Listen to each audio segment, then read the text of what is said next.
Board के exam में class 12 का क्वेश्चन नंबर जो 13 आएगा वो यही आएगा। कौन सा आएगा? Explain the following stanzas with reference to context.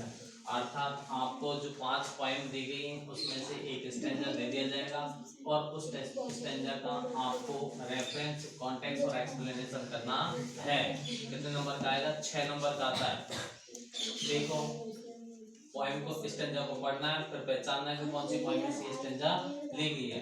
Now we will count to 12 and we will all keep still for once on the face of the earth. Let's not speak in any language. देखो writer हमें क्या बता रहा है? Now we will count to 12.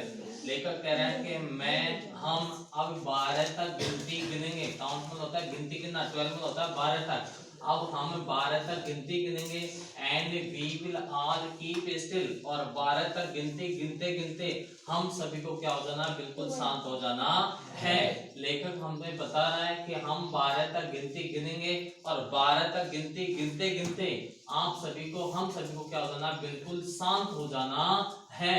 For once on the face of the earth, एक बार, once मतलब होता है एक बार, फेस मतलब होता है धरातल और अर्थ में होता है पृथ्वी के।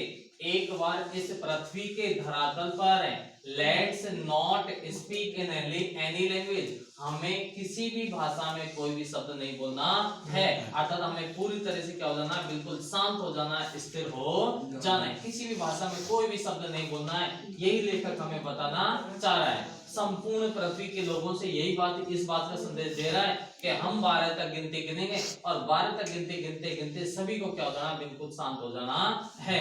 तो इस स्टैंजा का जैसे ही हम आंसर लिखेंगे तो आपको आंसर कॉपी में ऐसे लिखना है, आंसर नंबर 13। फिर आपको जैसे स्टार्टिंग की जो स्टैंजा स्टार्ट हो रही है वहां से नाउ वी विल, यहां से 2-3 वर्ड ले लिए, फिर डॉट डॉट डॉट डॉट लगाएंगे, फिर लास्ट स्टैंजा की लास्ट लाइन में से ये वर्ड ले लेंगे एनी लैंग्वेज। अर्थात हम इस स्टैंजा की यहां से स्टार्ट हो रही है और यहां पर खत्म हो रही है, इसका एक्सप्लेनेशन कर रहे हैं। ऐसे आंसर लिख देना है और फर्स्ट पॉइंट डाल देंगे रेफरेंस, और रेफरेंस में क्या लिखेंगे? देखो these lines have been taken from the poem keeping quiet. अर्थात इस पोएम का नाम क्या है? जिस पोएम में से स्टैंजा लिखी है वो है कीपिंग क्वाइट। और कीपिंग क्वाइट को हमें जैसे पोएम का नाम लिखना है तो इन्वर्टेड कॉमा में बंद कर देंगे, अंडरलाइन कर देंगे और कैपिटल लेटर, ज्यादा से ज्यादा कैपिटल लेटर यूज में लेना है जो अलग हमें हटके लगे कि हाँ भाई ये पोएम का नाम है। It was composed by Pablo Neruda। और जब इसका जो राइटर है, इसका जो लेखक है जिसके द्वारा लिखी गई है, उसको भी इन्वर्टेड कॉमा में बंद करना है और अंडरलाइन लगा देनी है और वो भी कैपिटल लेटर ज्यादा से ज्यादा यूज लेना है, जो स्पष्ट हमें लगे कि हाँ भाई इस पोएम में से तो ये लाइनें ली गई हैं और इसके लेखक का नाम, इसके राइटर का नाम है ये है। तो पहला पॉइंट में तो केवल यही आता है, पोएम का नाम और राइटर का नाम आपको स्पष्ट तरीके से, अच्छे तरीके से लिखना है। दूसरा पॉइंट आ जाता है आपका कॉन्टेक्स्ट, अर्थात इस स्टैंजा में लेखक का मूल भाव क्या है, क्या आपको बताना चाहता है। तो देखो फर्स्ट में आपको ऐसे लिखना है, कॉन्टेक्स्ट नीचे अंडरलाइन कर देनी है, डैश लगाना, फिर लिखना है in these lines the poet tells, इन लाइनों में कभी हमसे कहता, कभी हमें बताता है that about keeping still and quiet till, कि हमें तब तक बिल्कुल शांत हो जाना है, कब तक? ही काउंट्स टू 12, कि जब तक वह कितने तक गिनती गिनेगा? 12 तक, अर्थात 12 तक गिनती गिनेगा। तो 12 तक गिनती गिनते गिनते हम सभी को बिल्कुल शांत और स्थिर हो जाना है।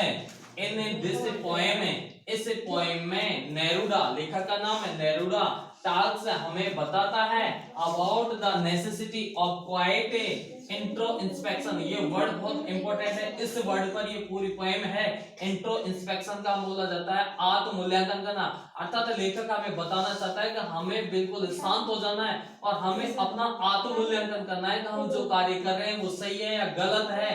थोड़ी देर के लिए पूरे दिन में से हमें थोड़ा समय निकालना है और अपना आत्ममूल्यांकन करना है। तो लेखक हमें इस लाइन में इस स्टैंजा में यही बताना चाहता है, पूरी पोएम में लेखक इंट्रोस्पेक्शन शब्द पर ज्यादा से ज्यादा फोकस दे रहा है कि हमें अपना आत्ममूल्यांकन करना चाहिए। हम 12 तक गिनती गिनेंगे, गिनते गिनते हम सभी को क्या हो जाना है, शांत हो जाना है।